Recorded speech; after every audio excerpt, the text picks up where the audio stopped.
Mesdames et messieurs, bonsoir et bienvenue sur cette nouvelle édition. Voici le titre de ce journal.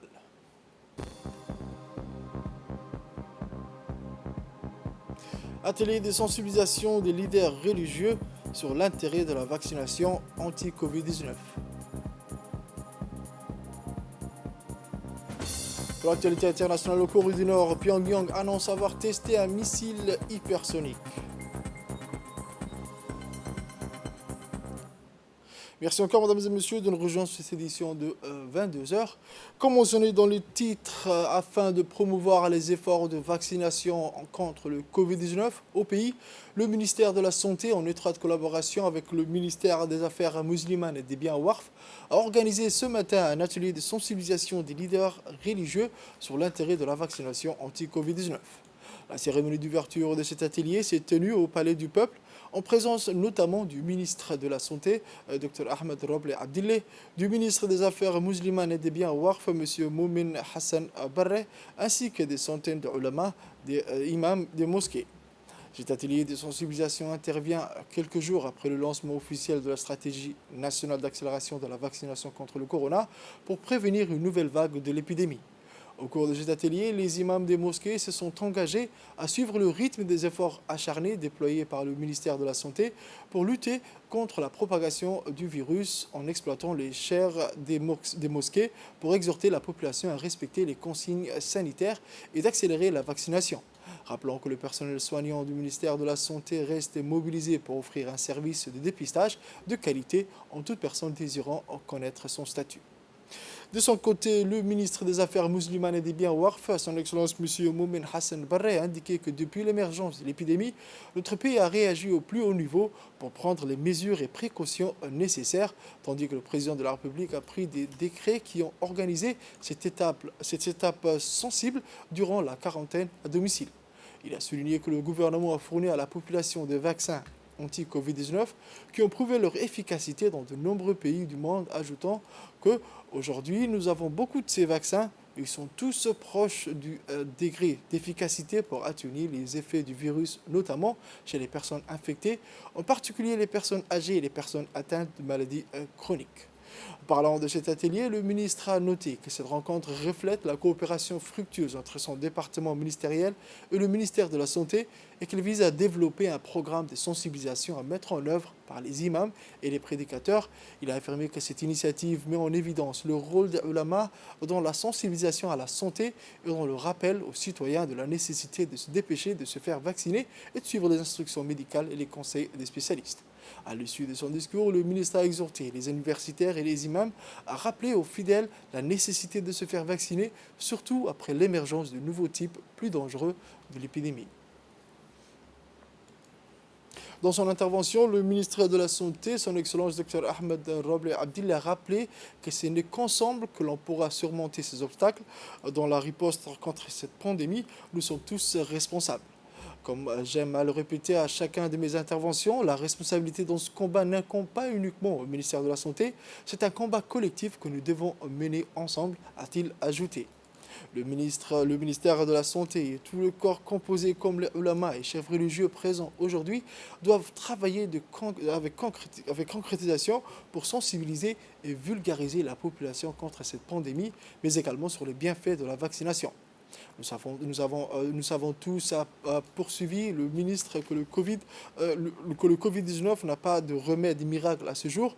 Le ministre a indiqué que nous étions au début de la troisième vague du Covid-19. Et avec l'aide du Tout-Puissant Allah, tous ensemble, nous arriverons à faire face, a conclu le ministre de la Santé. Après la cérémonie d'ouverture officielle, les imams et les ulamas se sont vaccinés contre la pandémie du Covid-19. Cette initiative des imams est une démarche digne d'émulation pour la population qui n'a pas encore fait la vaccination. Il convient de noter que les imams occupent une place prépondérante dans la société, ce qui les rend influents dans la société. Selon les experts de la santé, le vaccin est le moyen le plus efficace pour prévenir la Covid-19 qui afflige encore de nombreux pays du monde. Après avoir reçu la vaccination anti-coronavirus, les imams des mosquées sont appelés à la population à accélérer la vaccination pour se protéger et protéger les autres de l'épidémie en louant en même temps les efforts déployés par le ministère de la Santé pour vacciner tous les citoyens. Point de presse, le point de presse sur la situation du Covid-19 sur notre territoire. À présent, les détails avec le secrétaire général de la Santé, Dr Salah Bonaïtatoura. Suite de la progression de la pandémie Covid-19 continue inlassablement dans notre pays. C'est ensemble que nous allons parvenir à la stopper. Le ministère de la Santé ne peut tout seul conduire cette lutte. Nous avons besoin de vous, nous avons besoin de tout le monde, notamment pour obtenir l'adhésion de la population à la vaccination contre la Covid-19. Aussi, dans cet esprit, le ministre de la Santé et le ministre des Affaires musulmanes ont organisé ce matin une réunion avec les imams et les ulémas au Palais du Peuple. Les deux ministres ont affirmé qu'il faut, pour arrêter la progression de cette pandémie, appliquer les mesures barrières au niveau des mosquées et de conduire les informations sur la vaccination en disant à la population de se faire vacciner. Le message a été clair pour que les imams appliquent les stratégies du ministère de la Santé en ce qui concerne la vaccination contre cette maladie. Aussi, le ministère de la Santé a mis en place des stratégies diverses et variées afin de rendre disponible et accessible la vaccination contre cette pandémie, en mettant en place des équipes mobiles pour les zones géographiques éloignées, des sites fixes au niveau des villes et des villages. En ce mercredi 29 septembre 2021, la situation épidémiologique se résume ainsi. 46 patients ont été déclarés guéris, 587 tests réalisés et 69 cas positifs et ne déplorons pas de décès. Sur ce chiffre, nous voyons que nous avons encore un taux de positivité élevé, 11,75% parmi les personnes testées. Donc, il s'agit probablement d'une troisième vague. Le nombre de personnes vaccinées est de 42 835 depuis mars 2021. Ce chiffre est encore bas, trop bas, pour protéger la population. Nous demandons donc à tout le monde de participer à la vaccination. C'est la seule façon de ne pas tomber malade, ni de mettre en difficulté notre système de santé.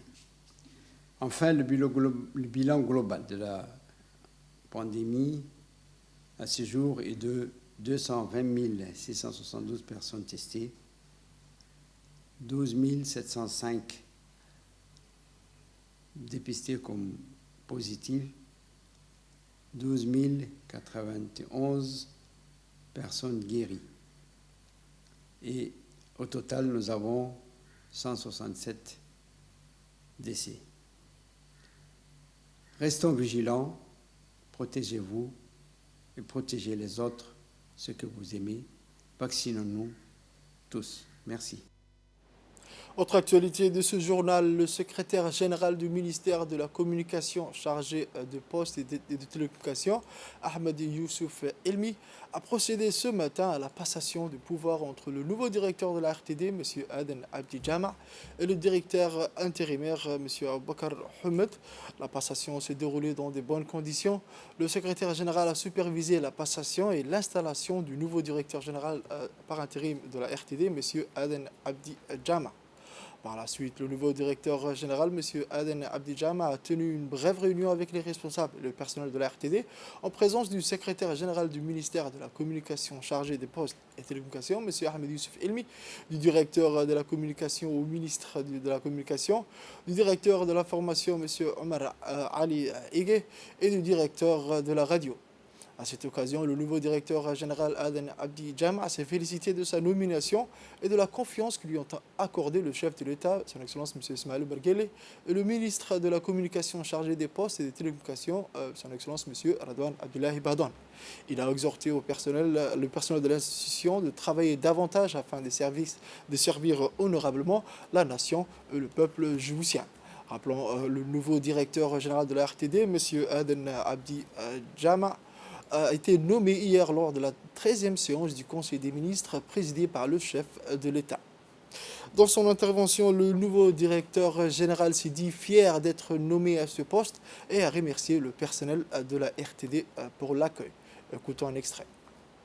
Je suis présenté devant vous avec cette famille vraiment soudée, responsable, qui sont vraiment une charge très lourde, très sensible pour servir notre déjà patrie et notre peuple. La communication vraiment est un outil très important pour notre développement, pour notre mission, pour respecter notre cahier des charges. C'est une responsabilité auquel je ne peux pas honorer seulement sans votre déjà soutien, sans votre collaboration. Donc, j'espère que notre Seigneur, Inch'Allah, va nous permettre un moment vraiment agréable, va nous permettre aussi de travailler ensemble pour honorer la confiance que le président de la République nous a donnée et la charge et le cahier des charges défini par le ministère de la Communication pour honorer notre mission. Donc on aura le temps de discuter largement et aussi de réunions de travail technique pour voir un peu l'état du lieu de la situation et l'état d'avancement selon vos plans d'action. Je vous remercie pour votre présence. Je vous emmène à Dikil à présent, où dans la continuité de l'inspection générale du chef d'état-major général des armées, qui fait suite à la prise de commandement de nouveaux chefs de corps des régions de l'intérieur. C'était autour de la région de Dikil où est implanté le régiment interarmé de Dikil, avec à sa tête le lieutenant-colonel Ibrahim Youssouf Dabar, nouveau chef de corps de ce régiment, d'accueillir ce mercredi 29 septembre 2021 le général de corps d'armée, général Zakaria Cheikh Ibrahim. Cette inspection générale a pour objectif de faire un point de situation de l'ensemble des personnels, matériels et équipements en dotation dans ce régiment. Aussi, cette inspection permet d'avoir un aperçu des différentes installations du corps. En effet, le régiment Eriadé est un régiment opérationnel dont sa zone de responsabilité inclut la frontière avec l'Éthiopie qui traverse une période difficile et tourmentée. Dans son déplacement, le général Zakaria Cheikh Ibrahim était accompagné du colonel Ibrahim El Miqaib, chef d'état-major de la gendarmerie nationale par intérim, du colonel Abdrahman Ali Kahin, directeur général de la police nationale par intérim, du colonel Baïs Omar Boghare, commandant de la garde-côte, et du colonel Mustafa Ali Handoulé.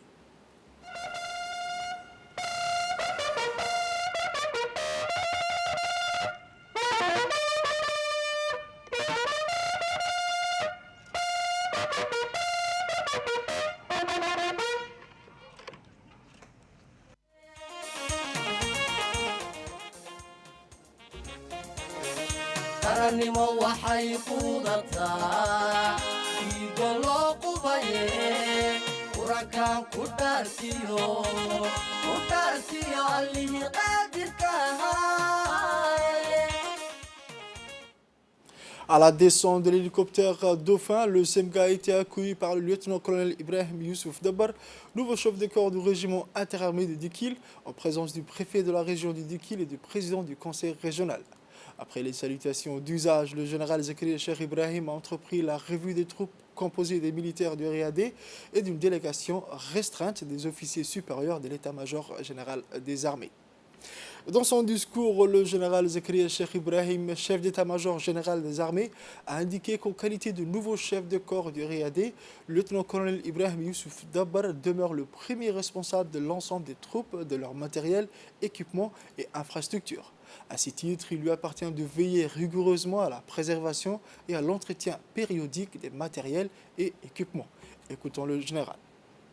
Regroupé une fois de plus à Dikil, Mais cette fois-ci, pour une inspection générale des personnels, matériels, entre les armes de Dikil, nous avons décidé d'organiser une inspection générale au niveau des régimes de l'intérieur dans l'objectif de faire un point de citation des potentiels humains et matériels, mais aussi des différentes installations du corps. Je m'adresse au lieutenant-colonel Ibrahim Youssouf Dabar, récemment nommé chef de corps de Riyad, ayant pris son commandement depuis le 18 septembre 2021. À côté de cette date, l'ensemble de Riyad, c'est-à-dire régiment entre les armes de Dikil, personnel matériel, équipement et infrastructures sont sous forte responsabilité, mon colonel. À ce titre, il vous appartient de payer rigoureusement à la préservation et à l'entretien périodique de vos matériels et équipements. Par ailleurs, votre régiment a reçu depuis le 28 août 2021, à l'instar des autres régiments de l'intérieur, les ordres pour mener des opérations de reconnaissance et de ratissage dans toute votre région. Vous devez suivre rigoureusement les instructions et payer à leur exécution par votre régiment en comptant sur mon soutien et celui de l'état-major des armées. Étant donné que votre zone de responsabilité frontalière est vaste et sensible, vous devez prendre toutes les dispositions qui s'imposent pour faire face à tous les défis. En tant que militaires, nous avons tous pris l'engagement devant le Dieu, Allah, de défendre notre pays et d'organiser à tout prix sa souveraineté. C'est pourquoi nous devons assumer nos responsabilités pour faire face à toute menace, notamment les mouvements des malfaiteurs et les phénomènes nuisibles portant atteinte à l'économie de notre pays. Je profite de l'occasion pour m'adresser et remercier les préfets de Dikil, le président du conseil régional de Dikil et les différents locales de la population des régions Dikil qui apportent toujours à nos militaires le soutien indispensable à l'accomplissement de leur mission. L'année 2022 sera l'objet de changements importants dans le domaine militaire, sécuritaire et administratif. À ce titre, une nouvelle doctrine militaire sera mise en place dans le but de renforcer l'outil de défense de notre pays. Au terme du discours, le CMGA a assisté à une brève présentation des moyens en dotation RIAD. Ensuite, le général Zakaria Cheikh Ibrahim a procédé à l'inspection des moyens de mobilité détenus par ce régiment de Dikil. Il est à noter que le régiment est un régiment opérationnel dont sa zone de responsabilité inclut la frontière avec l'Éthiopie qui traverse une période difficile et tourmentée. Autant que militaire, il est de la responsabilité de tout homme en uniforme de garantir à tout prix la souveraineté de notre pays.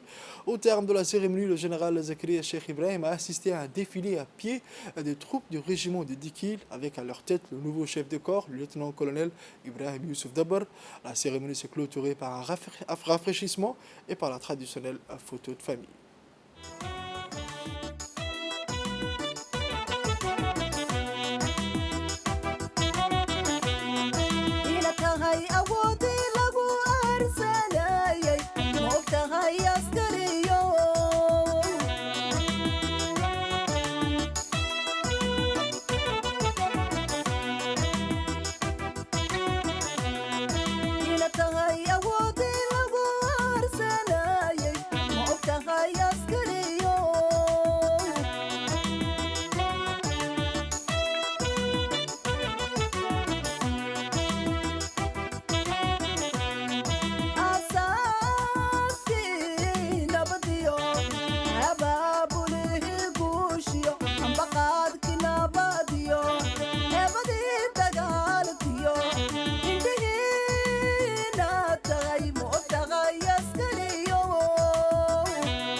adduunyada dhammaanteed udubkoodii baato haddaan armi jirin odayada gaboobiyo ubadkiyo haweenkiyo oryuhu ma seexdeen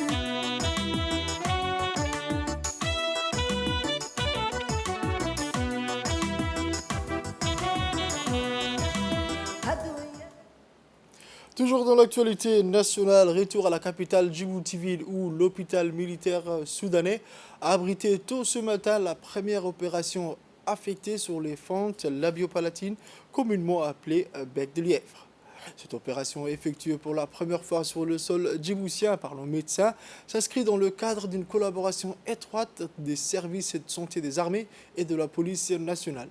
L'enfant opéré par le chirurgien pédiatre et capitaine de la police nationale Issa Saïd Darar et médecin capitaine des FAD spécialiste en ORL Abdi Oki Kamil est né avec une malformation qui engendre des troubles de l'alimentation, de la respiration, de l'apprentissage du langage et de la dentition et psychologique.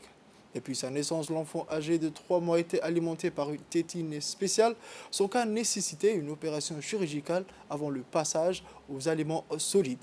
L'opération s'est avérée être une réussite totale et faisant suite au lancement d'une campagne nationale sur la prise en charge du bec de lièvre. Désormais, une telle procédure chirurgicale sera traitée gratuitement dans notre pays. Rappelons que ce type d'opération chirurgicale était auparavant effectué par les caravanes médicales de médecins étrangers. Toutes les conditions ont ainsi été optimisées pour l'intervention chirurgicale qui a duré un peu plus d'1 heure et la malformation a pu être corrigée. C'est à la première heure de la matinée que la maman du petit Soldan a été reçue par l'équipe médicale mobilisée. À cet effet, cette intervention effectuée gratuitement profitera désormais à tous les enfants souffrant de cette pathologie. Après la préparation préopératoire, l'enfant a pu être admis au bloc. Cette opération première du genre sera désormais effectuée de manière permanente grâce au soutien du président de la République et de l'engagement du chef d'état-major des armées, le général du corps d'armée, général Zakaria Cheikh Ibrahim.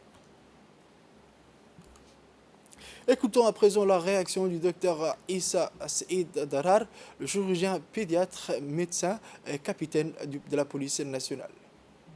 Les services santé des armées et les services santé de la police on lance une campagne nationale sur la prise en charge de fentes labiopalatines qu'on appelle communément bec de lièvre.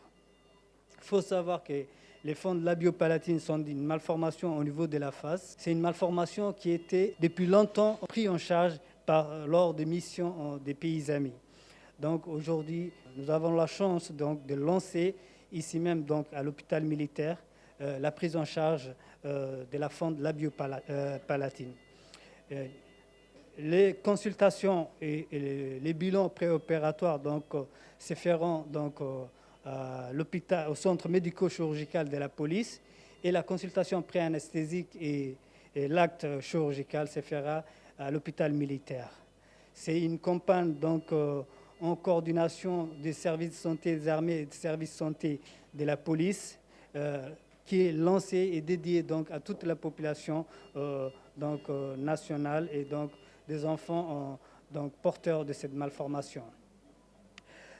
C'est une prise en charge totalement gratuite, et ceci grâce au soutien inconditionnel du président de la République, à la mise en disposition du général des corps armés, le général Zakaria Cheikh Ibrahim.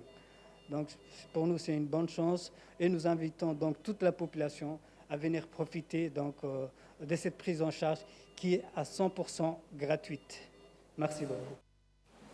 Autre information de ce journal, la maire de Djibouti-Ville, Mme Fatouma Awal Ousmane, a tenu une réunion de préparatifs pour la journée d'action citoyenne avec les femmes leaders du quartier de la ville de Djibouti, qui sera organisée le samedi 2 octobre dans toute la ville de Djibouti.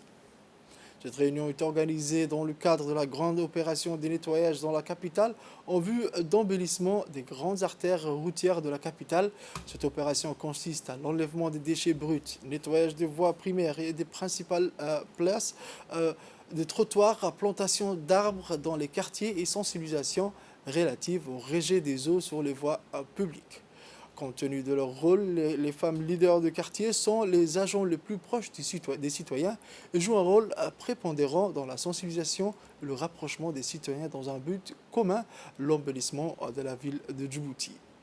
La maire de Djibouti, dans son allocution, a souligné que le civisme est un acte qui fait partie intégrante de la citoyenneté et c'est la raison pour laquelle la maire de Djibouti rappelle à la population à participer activement à cette journée citoyenne. Et invite également les habitants à préserver la propriété de la ville de jeter les ordures personnelles, ménagères et toutes sortes de déchets liquides sur la voie publique. Toujours dans l'actualité nationale, un atelier de formation des formateurs en technique de pulvérisation des pesticides en lutte anti-acrédienne a été organisé ce matin du 29 septembre 2021 au Sheraton Hotel par l'Organisation des Nations Unies pour l'alimentation et l'agriculture. Le thème de cette formation est l'entretien et maintenance des matériels et équipements. Et cette formation va durer du 29 septembre au 3 octobre 2021. Cette formation est dirigée par un consultant de la FAO. Le lancement de la formation a été présidé par le représentant de la FAO, M. Shanghai Pisang.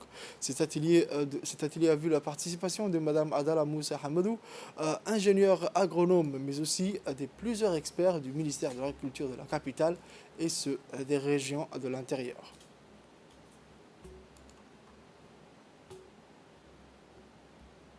Formation qui va durer 5 jours. C'est une formation très importante parce que c'est une formation sur la lutte anti-acrédienne. Comme vous savez que les criquets, c'est un insecte très ravageur. Donc aujourd'hui, c'est beaucoup plus très important parce qu'on va parler sur les techniques de pulvérisation, les entretiens et la maintenance des équipements.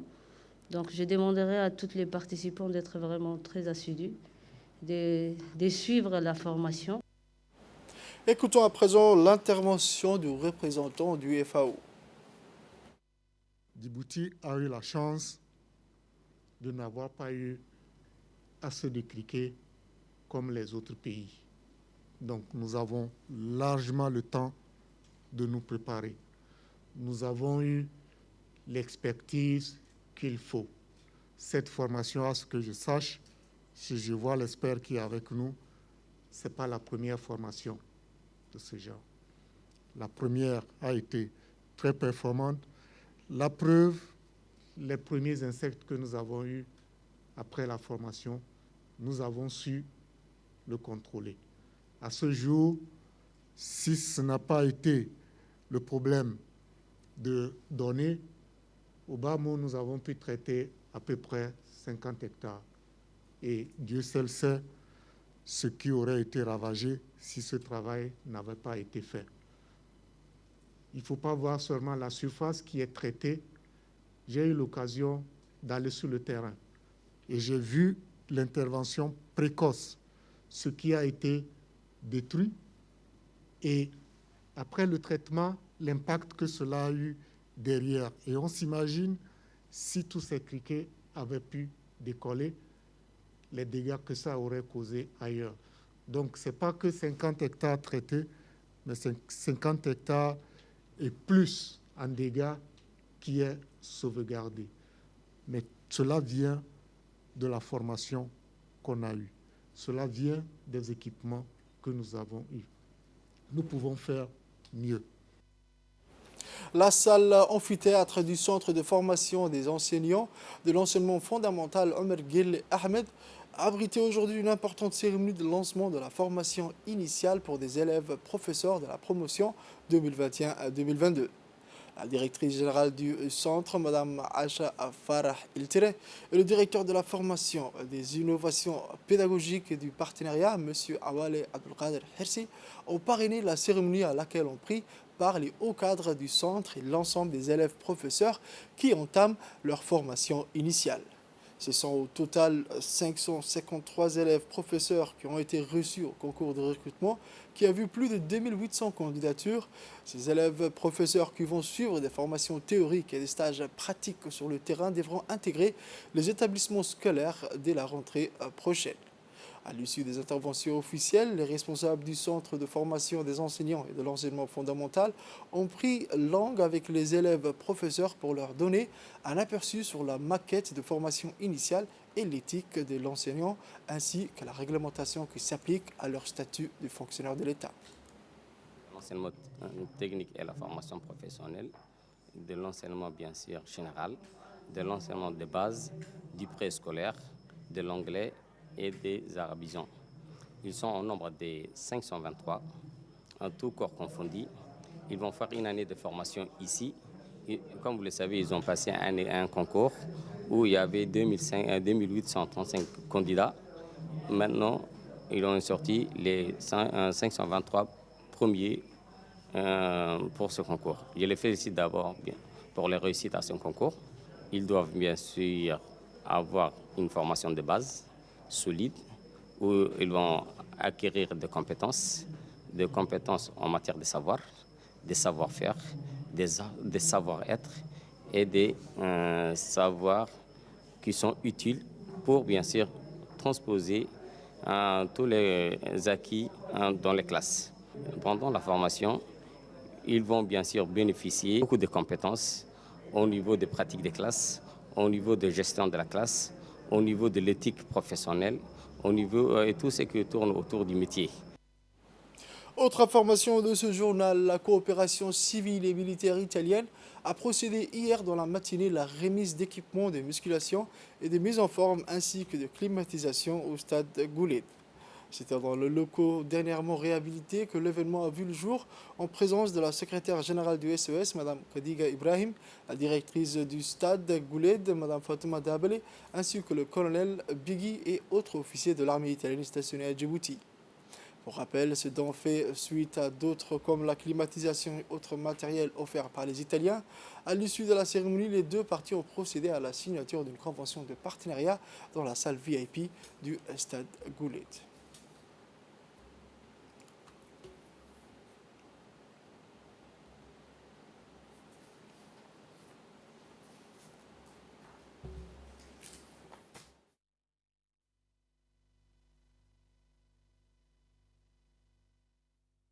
La salle de musculation sera équipée de nouveaux équipements pour pouvoir mettre en œuvre ces disciplines que les stades avaient cessé d'exploiter depuis fort longtemps pour cause de vétusté des équipements disponibles. Et les splits seront installés dans différentes salles, la salle de conférence, la salle polyvalente, pour pouvoir mieux accueillir les activités sportives ou tout autre événement. C'est donc heureux et plus motivés que jamais que nous débuterons ces activités qui permettront, comme vous le savez, d'accompagner des personnes âgées et des jeunes qui pratiquent la musculation et d'autres activités sportives. Le développement et la culture a reçu de la part de la base militaire italienne un important lot d'ordinateurs et matériel informatique pour équiper une salle. Ces dons permettront à l'UDC d'initier en informatique les adolescents scolarisés et déscolarisés. Pendant les révisions, les étudiants bacheliers de la série STG des régions de l'intérieur et universitaires pourront y faire des recherches. Le président de l'UDC, M. Mohamed Khairi, tient à remercier en son nom et au nom de l'UDC le colonel Aaron Lighi et le chef de la coopération militaire italienne, Massimiliano, pour leur soutien indéfectible envers la société civile djiboutienne. Je vous emmène à Ali Ouné à présent, où dans le cadre de la lutte contre le commerce illicite, la douane djiboutienne a procédé ce matin à la présentation et réquisition de produits non estampillés et interceptés par les militaires des bataillons d'intervention rapide basés à Ali Ouné de la préfecture d'Arta. Composée de cigarettes de différents types comprimés et produits cosmétiques, cette marchandise de contrebande a été découverte et saisie près de la frontière avec la région du Somaliland. Et c'est lors des récentes opérations de ratissage menées à des zones de trafic clandestin non loin de la frontière entre la République de Djibouti et le Somaliland. Le commandant du bataillon d'intervention rapide, le lieutenant-colonel Mohamed Mahmoud Assowe, de transmettre à M. Yahya Mouss, chef de division douanière et de l'actuel chef brigade douanière de l'UADA, ces produits. Ainsi, la marchandise saisie a été transmise à la brigade de surveillance de la douane de l'Oyada pour servir de preuve et pièce à charge pour la justice. Dans son intervention à l'occasion de cette opération de destruction de la saisie, le lieutenant Mahdi Abakar a souligné que contrecarrer et arrêter les cargaisons de contrebandiers sur l'étendue du secteur sous leur responsabilité fait partie de leur mission. De son côté, le chef de division de la douane de la région, en l'occurrence M. Yahya Moussa Ige, au nom du directeur général de la douane djiboutienne, a félicité les militaires et agents de la douane pour avoir réussi cette mission. Actualité internationale, comme mentionné dans le titre, la Corée du Nord a testé avec succès mardi un missile planeur hypersonique, a affirmé mercredi l'agence officielle qui a présenté ses essais comme une avancée technologique majeure. La réussite de cet essai revêt une grande importance stratégique au moment où Pyongyang cherche à multiplier par 1000 ses capacités de défense. Les missiles hypersoniques sont beaucoup plus rapides que les missiles balistiques ou de croisière classiques. Ils sont aussi beaucoup plus difficiles à détecter et à intercepter par les systèmes de défense antimissiles pour lesquels les États-Unis dépensent des milliards de dollars.